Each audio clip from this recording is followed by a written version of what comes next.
ஓம் ஸ்ரீ சத்குரு சாய்நாதரின் திருவடிகள் போற்றி. Hi friends, இந்த நாள் உங்கள் அனைவருக்கும் மகிழ்ச்சி நிறைந்த நாளாக அமைந்திட இறைவனை வேண்டி வீடியோவுக்குள் அளிக்கிறேன். நாம் ஸ்ரீ சாயி சச்சரிதம் 33வது அத்தியாயம் சென்ற வீடியோவில் பாபாவின் ஊதியின் பெருமை, அதனால் குணமாக்கப்பட்ட நோய்கள், தேள் கடியினால் அவதியுற்ற நபர் ஒருவருக்கு கடிவாயிலில் தடவ உதி இல்லாத போது பாபா படத்தின் முன் புகைந்து கொண்டிருக்கும் ஊதுபத்தியின் சாம்பலை உதியாக நினைத்து பாபாவை வேண்டி அந்த இடத்தில் தடவ வலி மாயமாக மறைந்ததையும், அடுத்து நெறிகட்டும் பிளேக் வியாதியால் அவதியுற்ற பெண்மணியின் நோய்க்கு நானா சாஹேபிடம் உதி கேட்க அவரிடம் உதி கைவசம் இல்லாததால் தரையில் உள்ள மண்ணை எடுத்து பாபாவை வேண்டி தன் மனைவியின் நெற்றியில் இட்டதும் நோய்வாய்ப்பட்டிருந்த பெண்மணி உடனே சுகம் அடைந்ததையும், அடுத்து நானா சாஹேப் மகள் பிரசவ வலியால் 3 நாட்கள் அவதியுற்று கொண்டிருந்த போது தக்க சமயத்தில் பாபாவின் உதியும் ஆரத்தி பாடலும் நானாவிடம் சேர்ப்பிக்கப்பட்டு அந்த பெண் சுகப்பிரசவம் அடைந்ததையும் கண்டு உதிக்கு இத்தனை மகிமையா என்று வியந்து நின்றோம். மேலும் இந்த உதியின் மூலம் பாபா நமக்கு குறிப்பிடுவது, இப்பிரபஞ்சத்தில் காணப்படும் நிகழ்ச்சிகள் யாவும் சாம்பலை போன்று நிலையற்ற பொருள் என்பதே. இதை நாம் ஒருபோதும் மறந்துவிடக்கூடாது. இந்த வீடியோவிலும் உதியின் பெருமை பற்றித்தான் தொடர்ந்து பார்க்க போகிறோம்.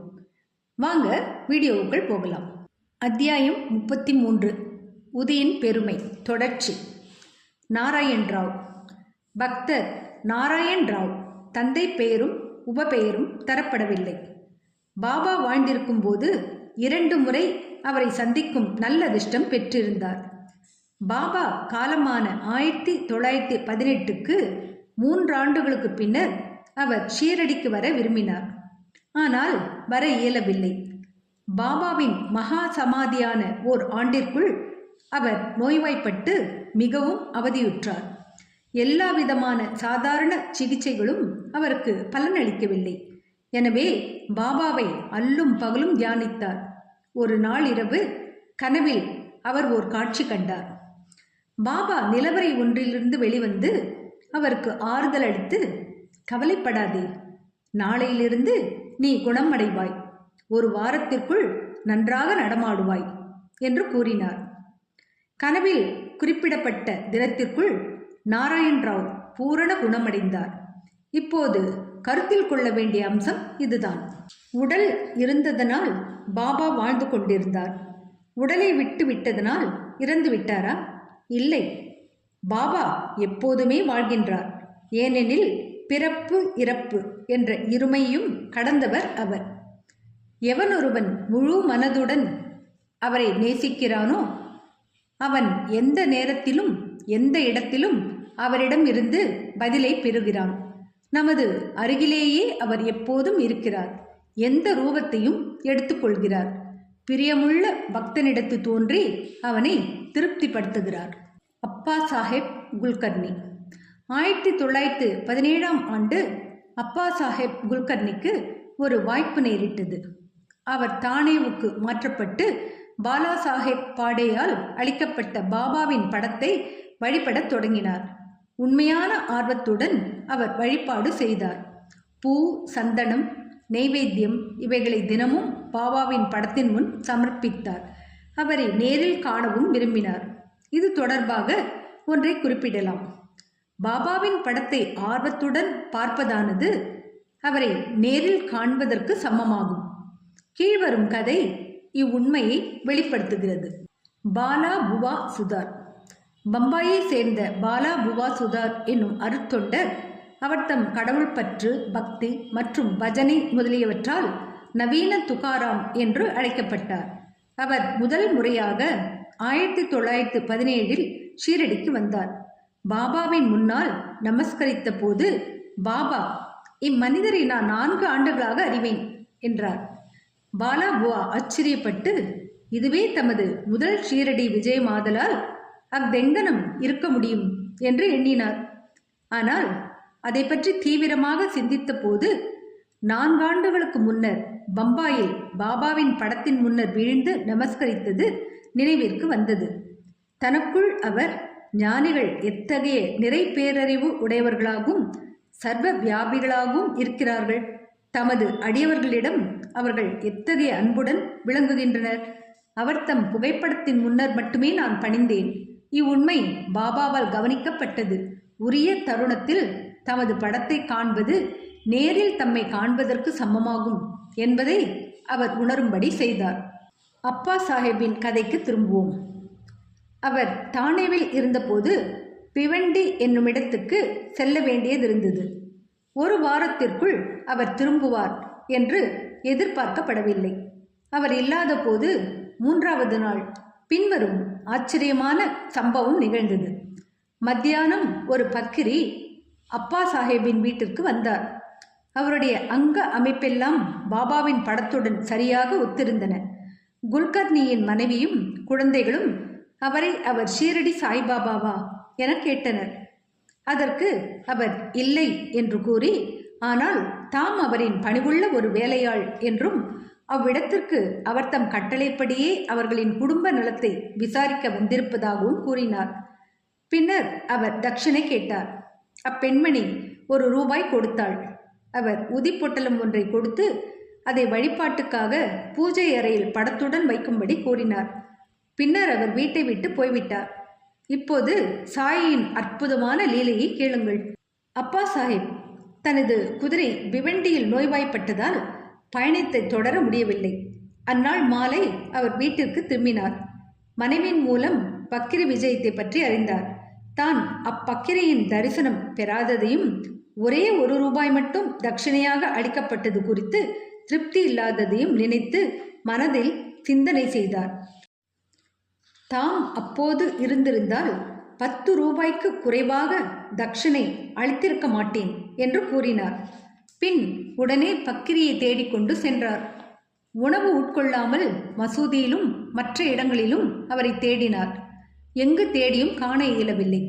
பாபாவின் கொள்கையை வாசகர்கள் 32ஆம் அத்தியாயத்தில் கண்டிருக்கலாம். அதாவது வெறும் வயிற்றுடன் கடவுளை தேடுதல் கூடாது என்பதாம். உணவுக்கு பின் சித்ரே என்ற நண்பருடன் அவர் உலாவ புறப்பட்டார்.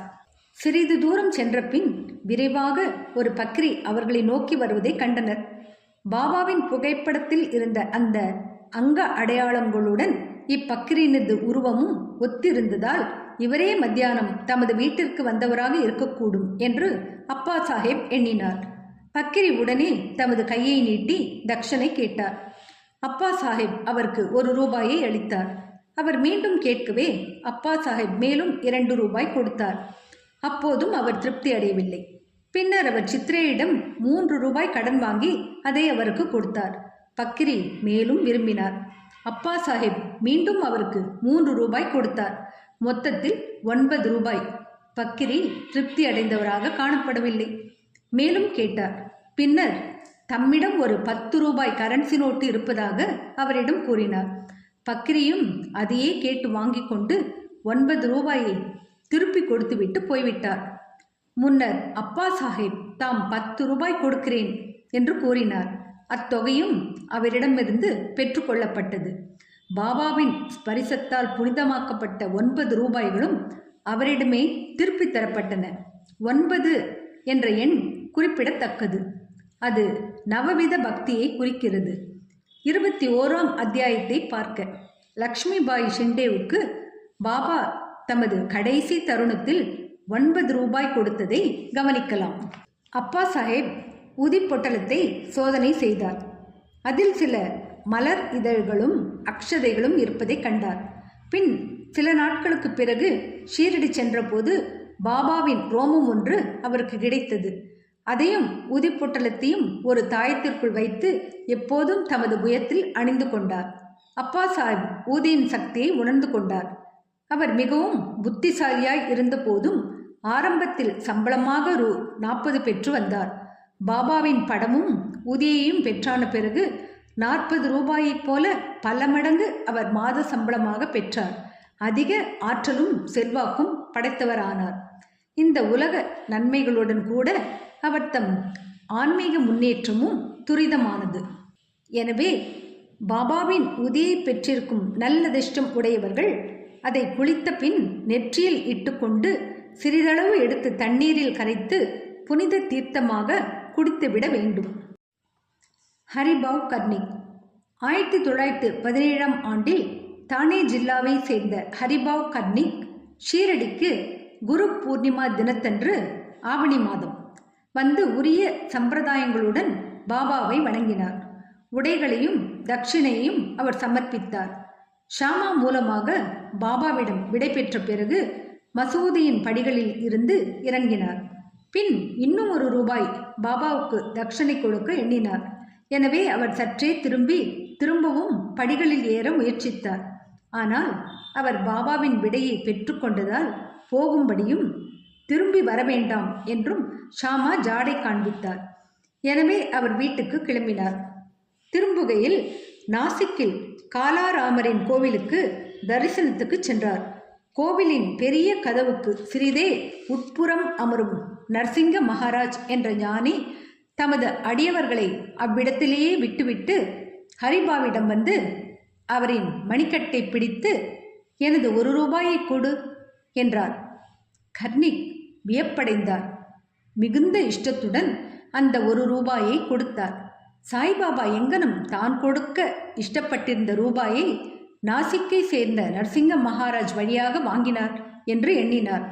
இக்கதை ஞானிகள் அனைவரும் ஒன்றே என்ற உண்மையையும் எங்கனும் அவர்கள் ஒத்திசைவுடன் செயல்படுகிறார்கள் என்பதையும் காட்டுகிறது.